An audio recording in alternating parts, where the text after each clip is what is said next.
Mock Draft Monday, the greatest time of year. We have pick 13 because we are still in playoff competition. Obviously, yesterday did not go the way we wanted. Outside of our game, where we won. We wanted the Colts to lose, and they won. We wanted the 49ers to win, and they lost. Shout out to the 49ers. You guys suck. Anyway, Colts, we expected, okay? If we're being honest, we expected the Colts to win. But 49ers, I thought there was a chance. They took the lead 19-18 very late in the game. I thought that was, okay, this is the good job, Niners. You finally helped out the Bengals. No. It is what it is. Okay, we're sitting at pick 13, and there's a couple players people keep asking, who do I want in the first round?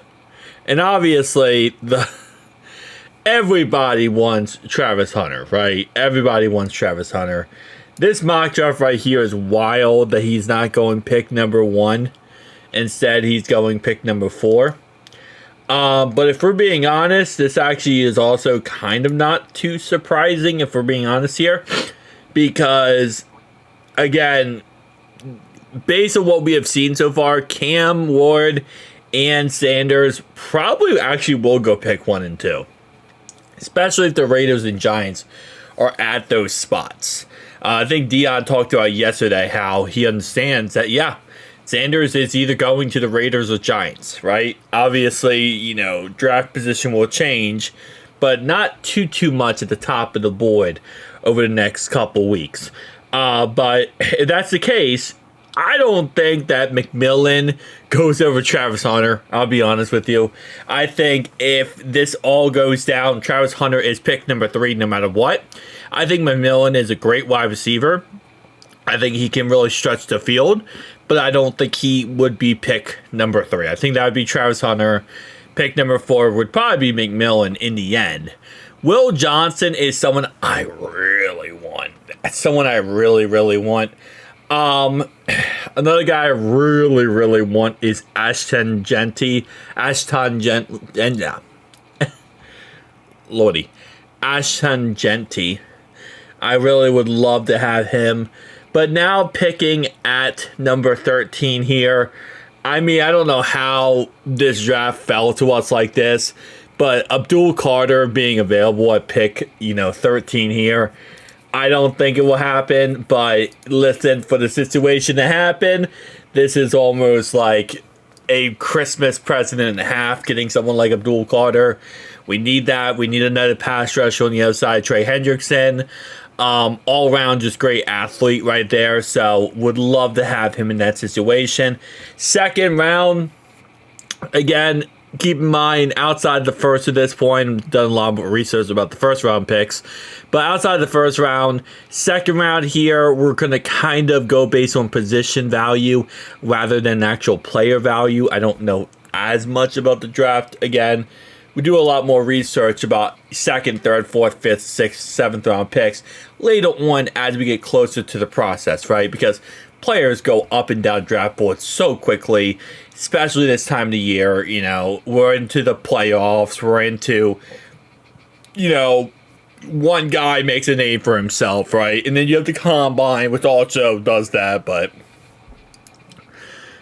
honestly, I would not be against the idea of going edge rusher and then going back to a defensive lineman. BJ Hill's contract is up, and I think we will re-sign him, but there is a situation where we might lose him, right? So that's a situation where you never know with the Bengals. They lost DJ Reader. They lost a couple guys in the past when we thought we were going to keep them. So I wouldn't be against going defensive lineman, but linebacker is definitely up there for team needs. Jermaine Pratt is slow. He can't cover. He's slow. He's, I guess, okay tackling, as he says many times. But, we saw it yesterday. The guy gets absolutely blown by like he is a sack of potatoes. and it's becoming to coming to a point where it's a very, very bad problem. So that's another position. Cornerback's another position. I'm almost to a point where right now it's probably between these two guys, because at the end of the day, you know, you got to get the Sam Hubbard replacement off the edge, or as a defensive lineman, not more as a pass rusher.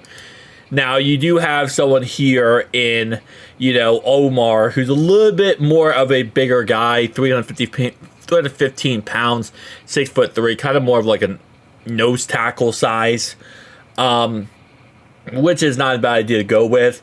Then you got someone like Campbell here, who's 6'3", 244 pounds. I'm probably going Campbell in this situation, just because, again, I want someone who's good in run defense, but also good in coverage, and someone who can actually kind of cover the field a little bit. That's something we really need to work on. But let's go ahead and go with him here in this situation. Next pick. See, this is a situation. We're going to have 6 picks, which really, really sucks. We don't really have much, but this draft also is not really loaded as much. So I'm not like too crazy, upset with that, just because of the fact that, again, it's just not a loaded draft. I'm going to go safety here in the 3rd round. Safety's a position we really need to work on.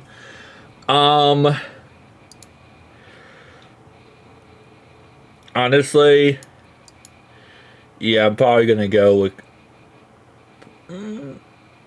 Yeah, I'll probably go with tackle here. I was thinking about going guard. Guard is what I want to go with, but we need a backup right, left tackle. We need something like that.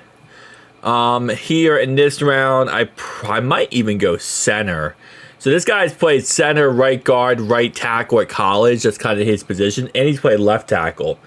What we really need is someone like that, to be honest. Someone who's a Swiss Army knife that can be utilized in many different areas. Now, what's his size? 6'5", 310 pounds. Yeah, he has the size to move around. I don't know if I love him at left tackle personally, just because I think he maybe a little bit bigger up than that to be left tackle, but I still really like his size.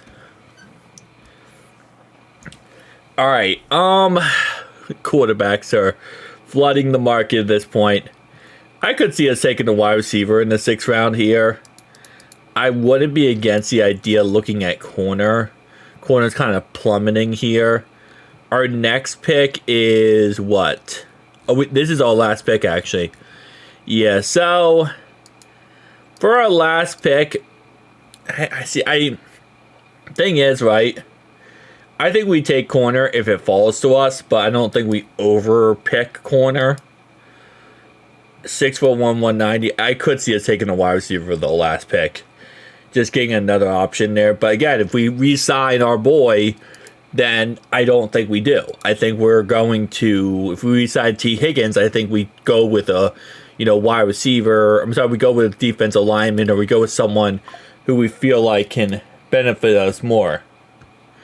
So maybe going with someone like, again, CJ West here, getting another defensive lineman, working on that defense, probably going to be a better bet long term, right? So, okay, so they gave us A+ for Abdul Carter. Wow, so this is like the first time I've ever had this where it's like, hey, we wouldn't even have suggested you take a better draft. Like, even PFF's like, there's not really a better draft you could have had, buddy. Like, you actually did pretty good. All right, well, I got the PFF seal of approval. Edge rusher, linebacker, safety, tackle, center, and defensive lineman. Yep. Across the board, again, we're not going to overtake and try to force a cornerback out of this. I think that a cornerback, if they fall to us, we'll take one.